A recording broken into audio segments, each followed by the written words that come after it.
Very good morning, students. Welcome back to wireless cellular and LTE 4G broadband.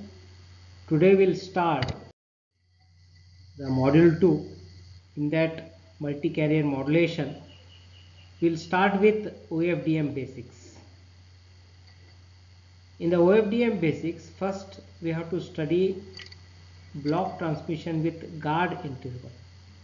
What is the importance of guard interval? So as we know, there are OFDM symbols are transmitted, and between each OFDM symbol we are introducing guard symbol.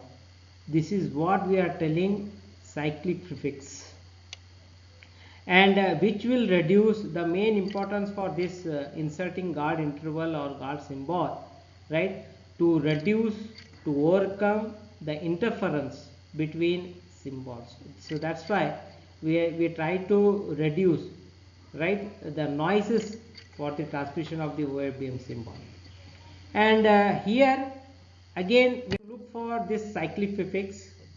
The main important benefit for this introducing cyclic prefix before transmitting the OFDM data symbol, which makes OFDM signal very reliable, and it provides robustness, and as you know, it reduces ISI by providing guard interval. ISI is nothing but inter-symbol interference. So that's why before sending any OFDM symbols, we need to send, or we need to attach, we need to tag the cyclic prefix, which will act as a guard interval between these symbols. So the basic purpose is to reduce ISI, that is inter-symbol interference.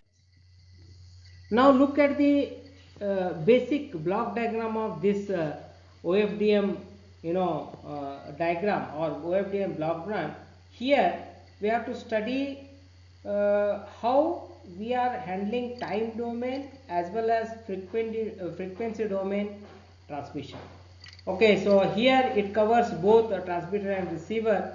So first the X, which is transmitted signal, which is in the form of frequency domain, it applied to the L point IDFT, then parallel to serial converter and adding cyclic prefix, so which will send on the channel has got the impulse response, right, and in the communication path it will added N noise, right. So at the receiver other end of this particular transmission, that at the receiver it will first delete that CP cyclic prefix, then make the reverse, that is serial to parallel, then L point DFT, then frequency error equalizations, right. So we will get approximate version of the X transmitted signal. So this is the basic diagram. Now looking at this next diagram is OFDM in LTE, a close up of OFDM baseband to passband transmitter. So as we know here, in the parallel to serial converter, before that we have to add some cyclic prefix. Here we are adding the cyclic prefix here, right, this one. So this part is adding the cyclic prefix, and here we have the symbols to transmit. So we call it as a QAM symbols, right. Then here after this we have the serial stream at this 1.0 GHz, and it will convert to the digital to analog converter, then send it to the channel by through RF multi-carriers. This is the basic baseband to passband transmitter. All right, so this is how the OFDM exists in this particular module 2. Then we'll find two important synchronization, timing and frequency. So there are two. So in order to demodulate an OFDM signal, there are two important synchronization tasks has been implemented. One is timing synchronization, another one is frequency synchronization.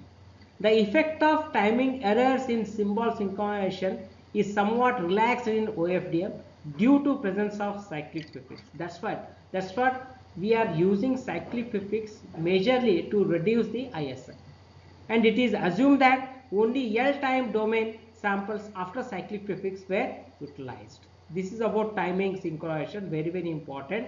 Then coming to the frequency synchronization, OFDM achieve high degree of bandwidth efficiency compared to the other wideband system. Subcarrier packing is extremely tight compared to conventional modulation.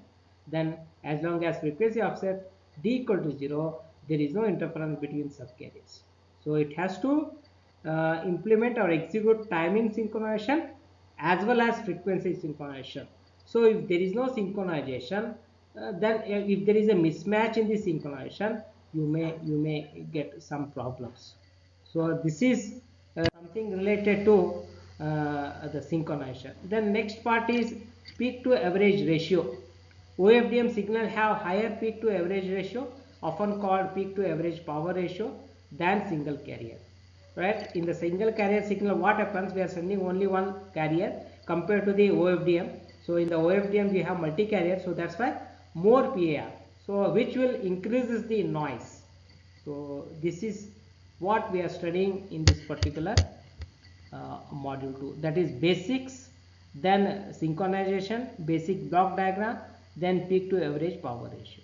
Thank you.